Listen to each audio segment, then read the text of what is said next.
Good morning to everyone and welcome to my channel, and it's me again, ang inyong chismosong kaaldab vlogger.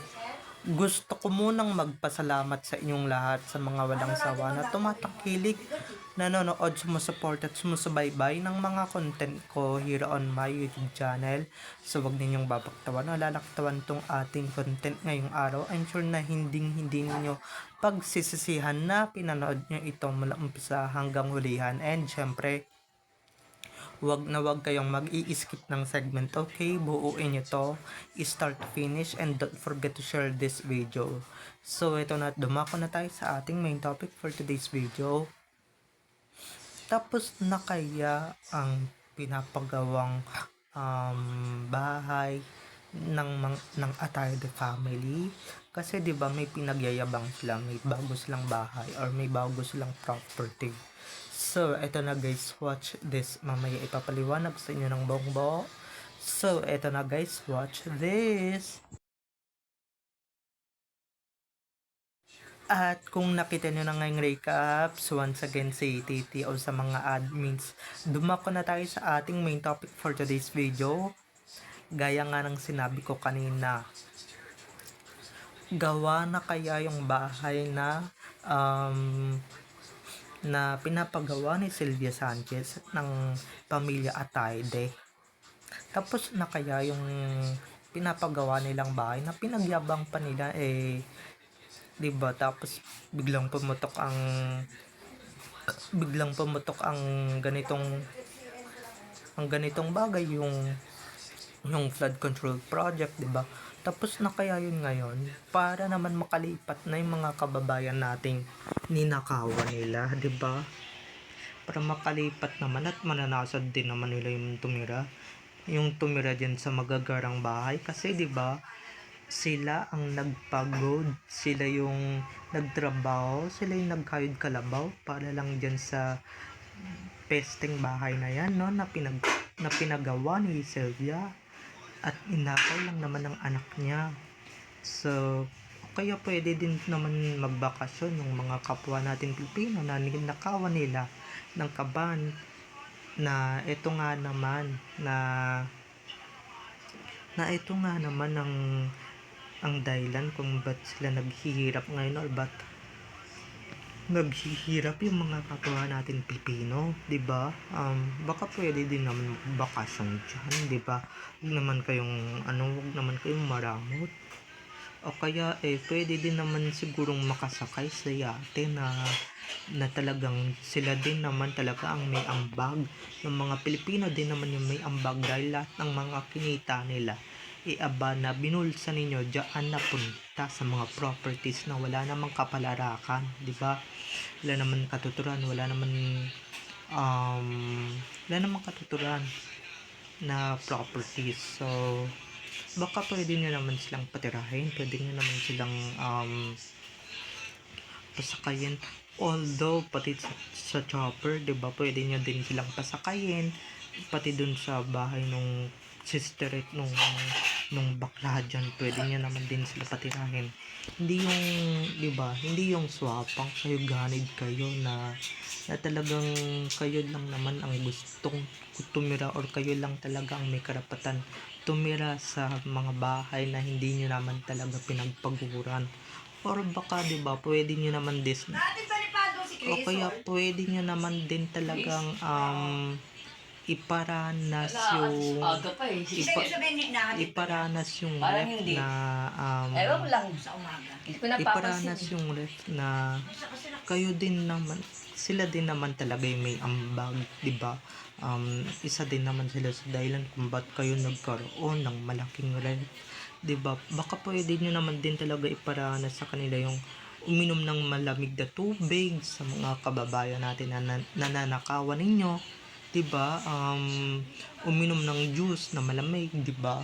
Uminom ng mga kung ano-anong malalamig galing sa ref, 'di ba? Hindi yung puro kayo na lang, 'di ba? Puro kayo na lang yung nagpapakasasa sa hindi niyo naman talaga pera, sa hindi niyo naman talaga pag-aari, 'di ba? Sa hindi niyo naman talaga property. 'Di ba, lalong-lalo na guys kung galing sa nakaw, 'di ba?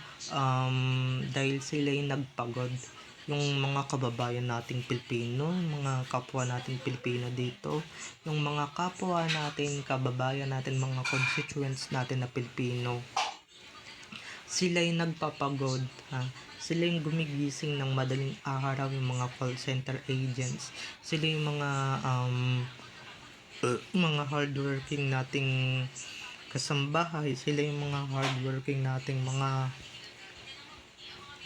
construction workers, 'di ba, na nagpapagod tapos nagbabayad din ng buwis. Tapos anong gagawin ninyo?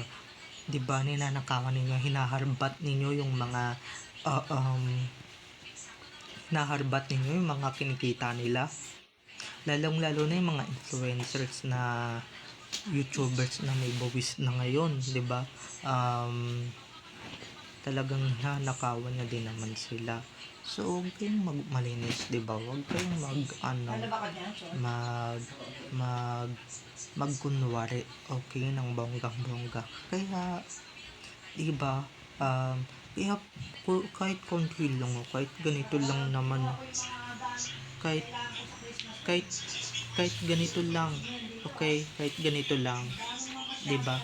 Kahit ganito lang, pwede nyo silang patirahin, paranas um, yung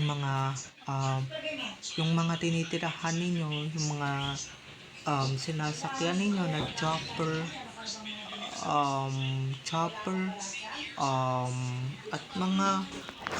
at mga kung ano-ano pang tsetsebretche ninyo, 'di ba? Pwede nyo naman din talaga iparanas. Kasi, 'di ba, may mga ambag din naman yung mga kapwa natin Pilipino diyan, or mga Pilipino diyan. 'Di ba? Yung mga nararanasan nyo ngayong bahay, chopper, lalong-lalo na yung bahay sa France. Ay, naku, 'di ba? Pwede kayong tumira diyan, 'di ba? Para naman maranasan yun naman kahit papaano na tumira sa mga or sa malalaking bahay or sa malaking bahay, 'di ba? Hindi yung tumitira kayo or 'di ba nakikitira lang kayo, 'di ba? Mahirap 'yun. Tapos 'di ba, mas maganda talaga may sariling bahay. Tapos itong mga to, 'di ba, lalong-lalo na siguro yung napapagawa pang bahay or pinapagawang bahay. Hindi na siguro tapos yan, or hindi na natapos yan kasi nga agad-agad pumutok ang flood control project, 'di ba? O ngayon na biglang na ano sila, na bigla silang biglang hindi na natapos ang pinapagawa nilang bahay sa Med, or bigla silang hindi na nila pinapagawa or hindi na nila pinagawa, 'di ba? Hindi na natuloy kasi wala na akong balita, or baka hindi lang talaga nila pinagyayabang. Kasi nga, 'di ba, talagang huling-huli na sila, 'di ba? Huling-huli na ganito, ganyan, huling-huli na 'di ba? Talagang nahuli na sila. Kaya ayan, yung pinapagawa nilang bahay, imbis na natapos na, or imbis na matatapos na, or patapos na rather, 'di ba? May mga kung ano-ano nang nakalagay doon, 'di ba? Na mga talagang hindi pa siya totally bahay, mga bakal-bakal pa lang siya or whatever. Pero malapit-lapit na, kaso nga biglang pumutok ang flood control. Ay nako, talagang wala na, hindi na natapos. Lalong-lalo na yung kapatid niya, 'di ba, na madalas talagang nakapagkikita sa social media. 'Di ba? Madalas sila dating napagkikita sa social media, madalas silang magmayabang sa social media noon. Pero ngayon, anong nangyayari? Anong naghanap sa inyo? Bigla kayo natahimik. Paano? Guilty sila, 'di ba? Tapos iparanas nyo rin sa mga kapwa natin Pilipino nung mag-abroad, maya, 'di ba? Hindi yung kayo na lang din ang nagpapakasasa sa hindi niyo naman talaga pera, sa hindi niyo naman talaga pinagpaguran, 'di ba? Sa hindi niyo naman talaga trinabaho ng ilang taon. or should I say ilang dekada para lang kumita ng malaki, 'di ba? So, bye-bye na mga ka-ADN. I love you all. Have a nice day. Keep safe and God bless everyone. Just don't forget to subscribe to my YouTube channel and syempre, huwag inyong kakalimutan na i-click ang notification bell para pag nag-upload ako, kayo agad ang unang-unang manonotify ng aking mga susunod pang i-upload na mga videos. Okay? So, bye-bye na mga ka-ADN. I love you all. Have a nice day. Keep safe and God bless everyone. Bye-bye. Enjoy watching. Bye-bye. I love you all.